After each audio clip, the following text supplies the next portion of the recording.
इस वीडियो में हम लोग गुरुत्व एवं गुरुत्वाकर्षण पढ़ेंगे। Gravity and acceleration due to gravity पढ़ा जाएगा। तो व्हाट इज ग्रेविटी, ग्रेविटी समझेंगे। तो हम लोग जानते हैं, पढ़ चुके हैं अभी गुरुत्वाकर्षण के चैप्टर में, कि प्रत्येक कण एक दूसरे को आकर्षित करते हैं ब्रह्मांड में। तो ठीक इसी प्रकार पृथ्वी प्रत्येक वस्तु पर अपने केंद्र की ओर एक बल लगाती है जिसे गुरुत्व कहते हैं। तो पृथ्वी द्वारा किसी वस्तु पर लगाया गया बल गुरुत्व कहलाता है।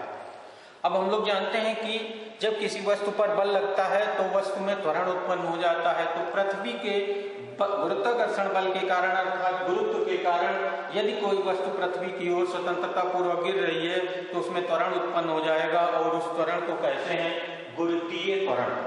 तो गुरुत्व के कारण किसी वस्तु में उत्पन्न त्वरण को गुरुत्वीय त्वरण कहते हैं और इसको स्मॉल जी से लिखा करते हैं। अब जैसे त्वरण की परिभाषा हम लोग पढ़ चुके हैं पहले, जो लीनियर एक्सेलरेशन जो होता है उसको हम लोग जानते हैं कि किसी गतिमान वस्तु के वेग में प्रति सेकंड होने वाली वृद्धि को त्वरण कहते हैं, रेखीय त्वरण कहते हैं। उसी तरह से हम लोग गुरुत्वीय त्वरण की परिभाषा देंगे।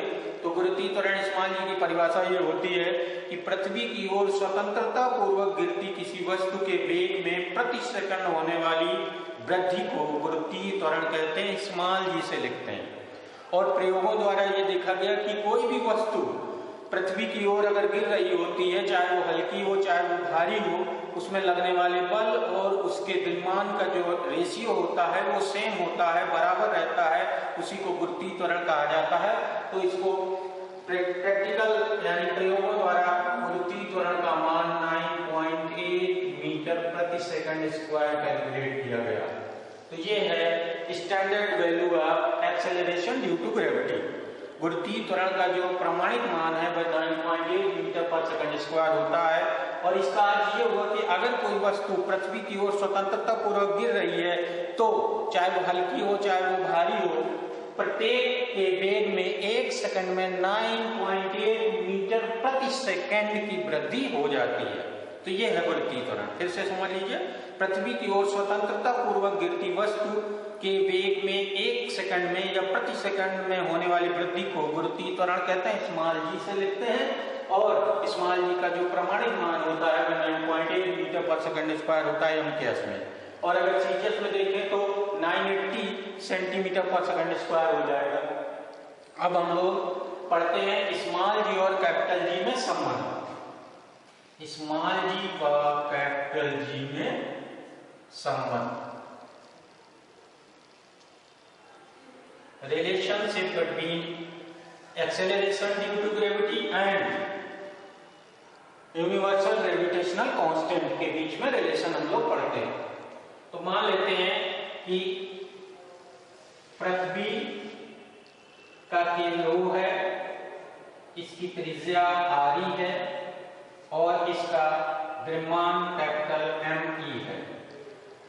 Mass of earth, radius of earth, E for earth यहां पर ले लेंगे। और ये मान लेते हैं कि पृथ्वी तल से कोई वस्तु h ऊंचाई पर यहां पर है जिसका द्रव्यमान स्मॉल। तो पृथ्वी द्वारा पहले हम लोग इस स्मॉल m पर लगने वाला बल निकालेंगे जिसको गुरुत्व बल कहेंगे, गुरुत्व कहेंगे। तो F इक्वल हो जाएगा G M_E, M1 की जगह ME हो जाएगा, M2 की जगह M हो जाएगा, अपॉन बीच की दूरी का स्क्वायर। तो यहाँ पर RE ये हो गई दूरी और H ये हो गई, तो यहाँ पर आ जाएगा RE प्लस H का होल स्क्वायर।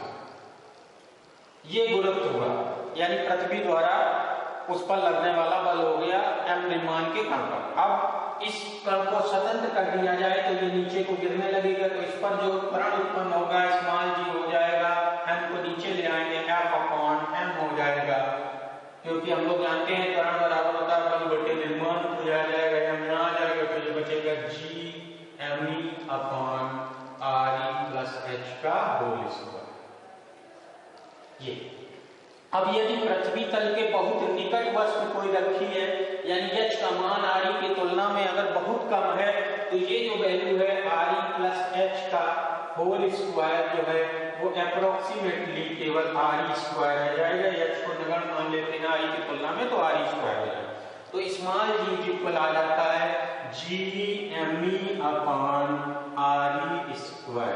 तो ये है स्मॉल g और कैपिटल G के बीच संबंध, relation between G and capital G, acceleration due to gravity, और ये आ जाएगा gravitational constant, universal gravitational constant. इसमें हम लोग आगे जरूरत पड़ेगी तो हम लोग कैपिटल Gme की जगह Gre² इस्तेमाल किया करेंगे। Gme equal small g re²।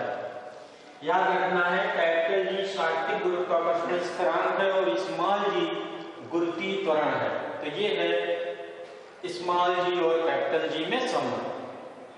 अब हम लोग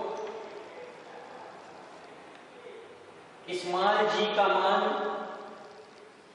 पृथ्वी तल से ऊपर जाने पर या नीचे जाने पर किसी सुरंग में बदलता रहता है। पहाड़ों पर गुरुत्वीय त्वरण का मान अलग होता है, क्योंकि अपनी पृथ्वी की जो वक्रता है वो एक समान नहीं है, इसलिए g के मान में परिवर्तन होता रहता है। तो नेक्स्ट वीडियो में हम लोग स्मॉल g के मान में परिवर्तन पढ़ेंगे।